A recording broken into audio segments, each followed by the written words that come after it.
भगवान कृष्ण के पास इतनी शक्ति थी कि अगर वे चाहते तो महाभारत जैसे महायुद्ध को एक झटके में खत्म कर सकते थे, वो भी बिना किसी की सहायता लिए। लेकिन उन्होंने एक सारथी बनकर युद्ध को सही दिशा में ले जाने का निर्णय लिया और महाभारत को हथियारों या बल से नहीं बल्कि अपनी बुद्धि और ज्ञान से जीता।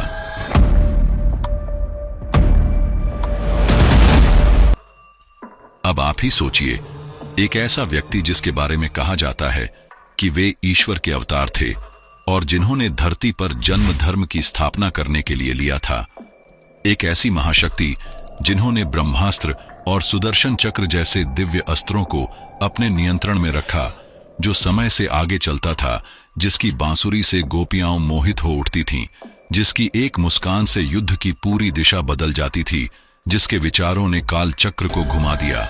वो मृत्यु को रोक क्यों नहीं सके? क्या उनकी मृत्यु किसी साधारण मनुष्य की भांति हुई?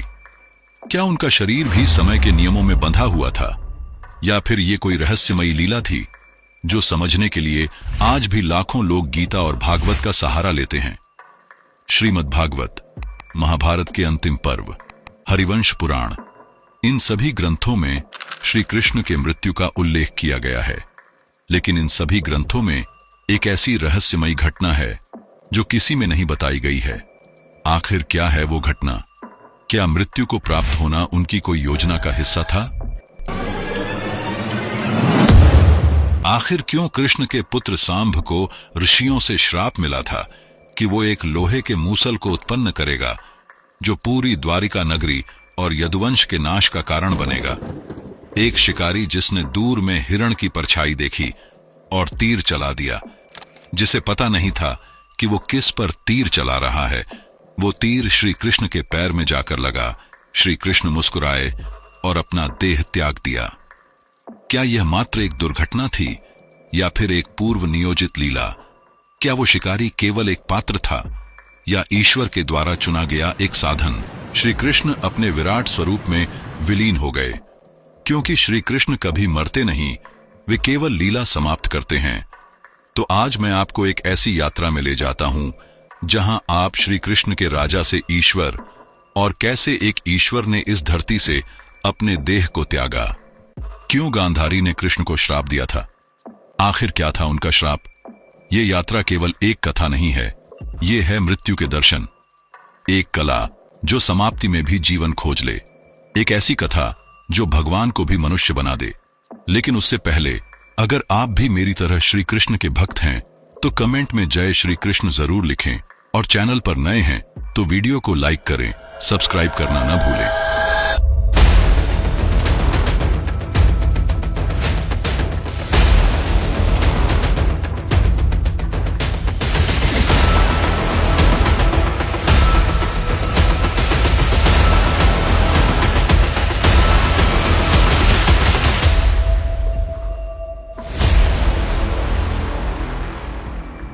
महाभारत का युद्ध अब समाप्त हो चुका था। चारों तरफ सैनिकों और वीर योद्धाओं के शव थे। कुरुक्षेत्र की मिट्टी खून से रंगी थी और वातावरण में खून की गंध, रथों की आवाज और तलवारों की टंकार अभी भी गूंज रही थी। पांडवों ने अपने भाइयों का वध करके अधर्म को हरा दिया था और धर्म की स्थापना की। सबको यही लग रहा था कि अब शांति आएगी, लेकिन यहीं से एक नई कथा का जन्म हुआ। अर्जुन को गीता का ज्ञान देने वाले, युद्ध के हर मोड़ पर पांडवों का मार्गदर्शन करने वाले, भीम को न्याय का अर्थ समझाने वाले श्री कृष्ण मौन थे, क्योंकि उनको पता था कि इस युद्ध में कोई नहीं जीता था, सबने किसी न किसी को खोया था। अपने 100 पुत्रों को खोने के बाद गांधारी बहुत क्रोधित हो उठी। जब श्री कृष्ण गांधारी से मिलने गए तो उनका सारा गुस्सा, दुख का सामना कृष्ण को करना पड़ा। अब श्री कृष्ण का जीवन एक ऐसे मोड़ पर जाने वाला था जहां केवल विनाश था। गांधारी ने श्री कृष्ण को श्राप दिया, जैसे मैंने अपने 100 पुत्र खोए हैं, वैसे ही तेरा यदुवंश भी नष्ट हो जाएगा। 36 वर्षों के भीतर तेरा पूरा वंश खुद ही आपस में लड़कर समाप्त हो जाएगा। उस समय सब कुछ थम गया, लेकिन श्री कृष्ण समय के आगे रहते थे। उनको ये पता था कि एक न एक दिन उनको इसका सामना करना पड़ेगा। वे मुस्कुराए और माता गांधारी से कहा, धन्यवाद माते, मैं आपका श्राप आशीर्वाद समझकर स्वीकार करता हूं। ये श्री कृष्ण के जीवन में एक नया मोड़ होने वाला था। वे जानते थे कि अब जो आएगा वो ये संदेश देगा कि जब कार्य पूर्ण हो जाए, जब धर्म स्थापित हो जाए और इस संसार में व्यक्ति ने जिस काम के लिए जन्म लिया है वो पूरा हो जाए, तो स्वयं भगवान को भी अपना देह त्याग धरती को छोड़ना पड़ता है। गांधारी का श्राप केवल शब्द नहीं था, वो एक बीज की तरह था जो धरती में गिर गया था और अब समय था उसके अंकुरित होने का। श्री कृष्ण को यह पता होने के बाद भी ना ही वे उस श्राप से भागे और ना ही अपने भाग्य से मुंह मोड़ा, क्योंकि वो जानते थे कि समय का चक्र रोकना उनके लिए उचित नहीं होगा। अब समय बीत रहा था। द्वारिका में 36 वर्ष पूरे हो चुके थे और अब कुछ विचित्र बदलाव देखने को मिले। यदुवंशी, जो कभी वीरता, संयम और मर्यादा के लिए जाने जाते थे, उनमें अब अहंकार ने जन्म ले लिया था। कृष्ण की अनुपस्थिति में, यानी उनके मन से हट जाने के बाद, उनके कुल के युवाओं ने धर्म के मार्ग से धीरे धीरे मुंह मोड़ना शुरू कर दिया। शक्ति का घमंड उन्हें अंधा करने लगा और तब एक ऐसी घटना घटी जो द्वारिका के विनाश की पहली सीढ़ी थी। एक बार कुछ यदुवंशी, सांभ, प्रद्युम्न और उनके मित्र ने यह सोचा कि आर्षियों का मजाक उड़ाया जाए, तो उन्होंने सांभ को स्त्री के वेश में तैयार करके साधुओं के पास पहुंचे जो भगवान की आराधना और ध्यान में लीन थे। सांभ और उनके मित्रों को यह मजाक लग रहा था और उनका मजाक बनाने के लिए सांभ ने प्रश्न किया, हे मुनियों, बताइए इस स्त्री के गर्भ से कौन सा पुत्र जन्म लेगा? वे अपने बल का प्रदर्शन कर रहे थे।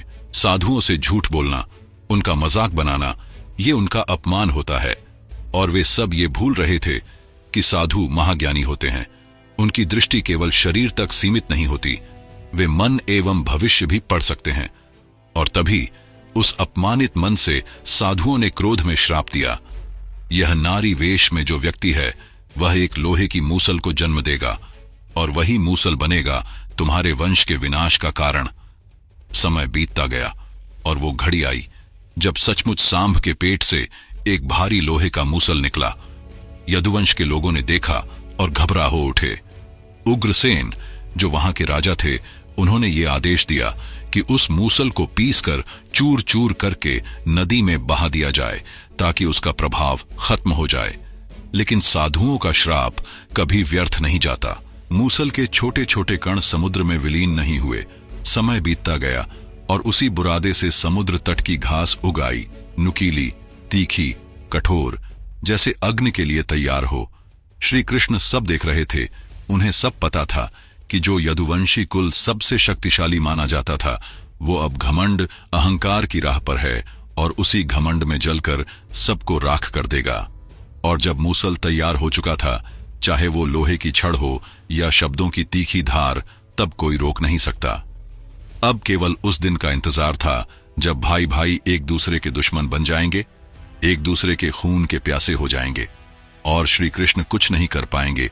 उन्हें खामोशी से अपनी ही लीला का सबसे दुखद अध्याय देखना होगा। समय बीता और उस मूसल ने अपने आप को समुद्र के नीचे छुपा लिया था।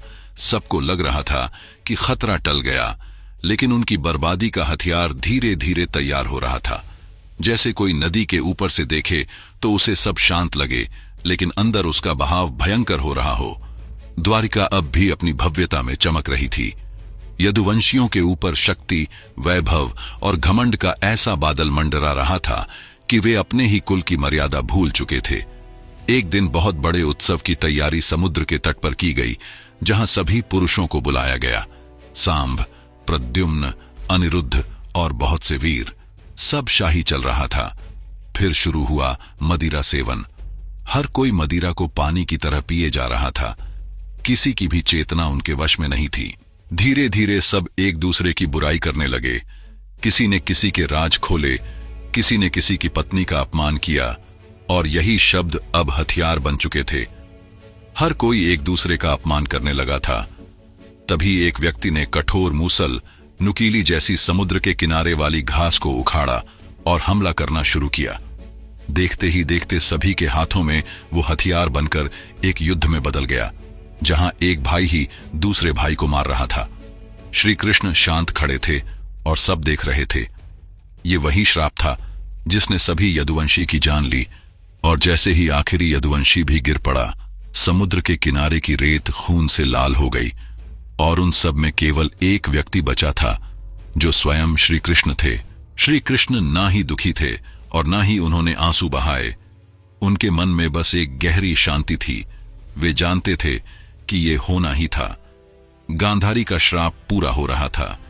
यदुवंश का अंत हो गया और द्वापर युग भी खत्म होने वाला था। फिर उन्होंने द्वारका की ओर अंतिम बार नजर डाली।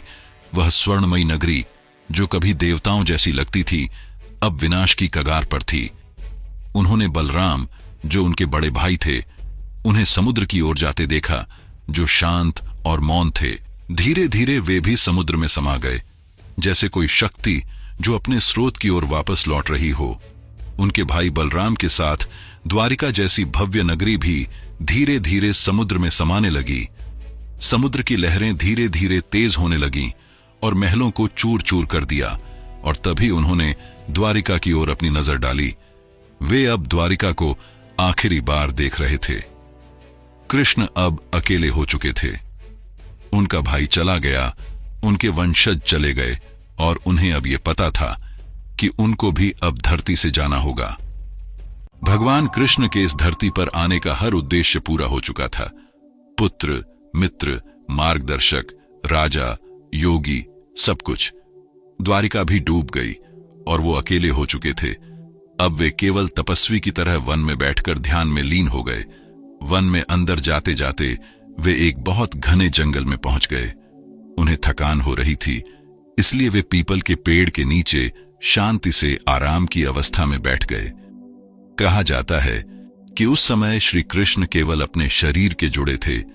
मन और आत्मा से तो वो कब का ब्रह्मा में समा चुके थे। ठीक उसी समय एक शिकारी जरा, जो दूर से आया था, उसे श्री कृष्ण का केवल पैर दिख रहा था, गुलाबी, सुंदर, हिरण के कान जैसा। उसने बिना कुछ सोचे उस पर तीर से वार किया, ये समझकर कि वो हिरण का कान है। तीर सीधा श्री कृष्ण के पैरों में जाकर लगा, वही चरण जिनके स्पर्श मात्र से ही एक बंजर भूमि भी खिल हो उठती, जिन्हें छूने से सारे दुख समाप्त हो जाते। तीर लगते ही जरा दौड़ा और श्री कृष्ण को देखकर घबरा गया। हाथ जोड़कर रो पड़ा, मुझे क्षमा करें प्रभु, मैंने आपको पहचान नहीं पाया। लेकिन श्री कृष्ण मुस्कुराए, बोले, घबराओ मत, जो हुआ वही होना था, तुम केवल एक माध्यम थे। और वहीं उस वृक्ष के नीचे श्री कृष्ण ने अपनी लीला का अंतिम अध्याय पूर्ण किया। कृष्ण मुस्कुराए और जरा को समझाया, जब श्री राम ने बाली के पीठ पीछे से मारकर उनका वध किया था, तब बाली ने उनसे ये प्रश्न किया, हे प्रभु, आपने मुझे छिपकर क्यों मारा? अगर आप कहते तो मैं उस रावण को और पूरी लंका को जलाकर आपके चरणों में समर्पित कर देता। तब श्री राम ने बाली को वचन दिया था कि जब वे अगले जन्म में एक मनुष्य के रूप में जन्म लेंगे, तब बाली भी जन्म लेगा और उनकी मृत्यु उसी प्रकार होगी जैसे बाली की हुई थी। उनका शरीर धीरे से शांत होने लगा था, प्रकृति भी ठहर गई और आकाश से कमल बरसने लगा। ये वो समय था जब धर्म के चार पैर कमजोर पड़ने लगे और अब मनुष्यों के लिए नई चुनौतियां इंतजार कर रही थीं। कृष्ण मरते नहीं हैं, वे बस देह त्यागते हैं और अनंत में विलीन हो जाते हैं। पर क्या आपने कभी सोचा है कि श्री कृष्ण जैसे महायोद्धा, जो स्वयं विष्णु का अवतार थे, क्या वो किसी साधारण तीर से मृत्यु को प्राप्त हो सकते हैं? जरा ने जो तीर चलाया था वो कोई साधारण तीर नहीं था। वो एरोहित नामक एक आशी की हड्डी से बना था, जिसने गांधारी के श्राप में अपना योगदान दिया। इसके बाद कृष्ण ने अपना देह त्यागा और उनकी आत्मा बैकुंठ की ओर प्रस्थान करने लगी, जहां से वो आए थे। लेकिन ये अंत नहीं था। कहा जाता है ना कि एक युग का अंत ही दूसरे युग की शुरुआत है। ठीक उसी समय द्वापर युग समाप्त हुआ और कलयुग का उदय हुआ। श्री कृष्ण की मृत्यु की घटना चारों तरफ फैल चुकी थी और पांडवों को जैसे ही ये बात पता चली, वे तुरंत प्रभास क्षेत्र पहुंचे। अर्जुन श्री कृष्ण को देखकर रो पड़ा और उन्होंने अंतिम संस्कार की तैयारी की। लेकिन अब जो चमत्कार हुआ वो सुनकर आप चौंक जाएंगे। उनके शरीर को अग्नि में जलाते समय उनके हृदय से एक अलौकिक प्रकाश निकला जो आकाश में विलीन हो गया। यह प्रकाश उनकी अमरता का प्रतीक था, जो बताता था कि श्री कृष्ण का अस्तित्व कहीं गया नहीं, बल्कि वह अनंत में विलीन हो गया। पुराणों के अनुसार सत्य, दया, तप और दान ये धर्म के 4 स्तंभ माने जाते हैं, जो द्वापर युग में बहुत शक्तिशाली थे। लेकिन कलयुग में ये सभी स्तंभ कमजोर हो जाएंगे, जहां लोगों के मन में झूठ, लोभ और अहंकार हावी हो जाएगा। लेकिन ये तो सत्य है कि जब जब अधर्म हावी होता है, उसे रोकना जरूरी होता है। श्री कृष्ण ने यह भी कहा था कि ये अंधकार हमेशा नहीं रहेगा। उन्होंने ये घोषणा की थी, जब जब धर्म की हानि होगी और अधर्म बढ़ेगा, तब तब मैं अवतार लेकर इस पृथ्वी पर आऊंगा। यह वचन उनके कल की अवतार के रूप में साकार होगा, जब वे फिर से धर्म की रक्षा के लिए आएंगे। श्री कृष्ण की मृत्यु के बाद पृथ्वी में एक भयंकर बदलाव आया। इंसानों को नई चुनौतियां जैसे लालच, हिंसा और भ्रम का सामना करना पड़ा। कई भक्तों का कहना है कि आज भी वृंदावन में उनकी बांसुरी की मधुर ध्वनि सुनाई देती है। कुछ कहते हैं कि कुरुक्षेत्र के मैदान में जब कोई धर्म के लिए संघर्ष करता है तो वहां उनकी मुस्कान दिखाई देती है। लेकिन अब आपके मन में यह सवाल जरूर आएगा कि श्री कृष्ण अब कहां हैं? उन्होंने तो अपना देह त्याग दिया, द्वारिका भी समा गई। क्या वे सचमुच चले गए? इसका उत्तर हर व्यक्ति के लिए अलग हो सकता है। आप अपने विचार कमेंट में लिखें। मेरा मानना है कि कृष्ण कभी शरीर तक सीमित नहीं थे। वे एक विचार थे, एक चेतना थी जो समय और स्थान से परे है। उनकी मृत्यु हमें यह सिखाती है कि जीवन केवल देह का नाम नहीं, बल्कि आत्मा का सफर है। उन्होंने हमें यह सिखाया कि कर्म हमारे जीवन का सबसे बड़ा भाग है। चाहे वो कोई साधारण इंसान हो या कोई देवता, वो जन्म लेता है, अपने कर्म करता है और उस कर्म के आधार में उसका जीवन निर्धारित होता है और अंत में मृत्यु को प्राप्त हो जाता है। चाहे वो भगवान ही क्यों न हो, जो समय को भी अपनी उंगलियों में नचा सकता हो, मृत्यु से कोई नहीं बच सकता। सच्चाई तो यह है कि कृष्ण हम सभी के मन में जीवित हैं। वो एक भावना है। आपने ये तो सुना होगा कि कर्म करो, फल की चिंता मत करो। चाहे जीवन में कितना भी वैभव, नाम और शक्ति हो, सब यहीं रह जाता है। तो ये थी श्री कृष्ण की मृत्यु की कहानी, जो इस कथा का अंत नहीं, एक नई शुरुआत थी। अगर आपने ये वीडियो यहां तक देख लिया है तो इसे लाइक जरूर करना और कमेंट में कैसे लगी अपने विचार जरूर बताना। हमारा एक छोटा सा परिवार भाव्य कथा 1000 सब्सक्राइबर पूरा कर चुका है और इसके लिए मैं आपको दिल से धन्यवाद बोलना चाहता हूं।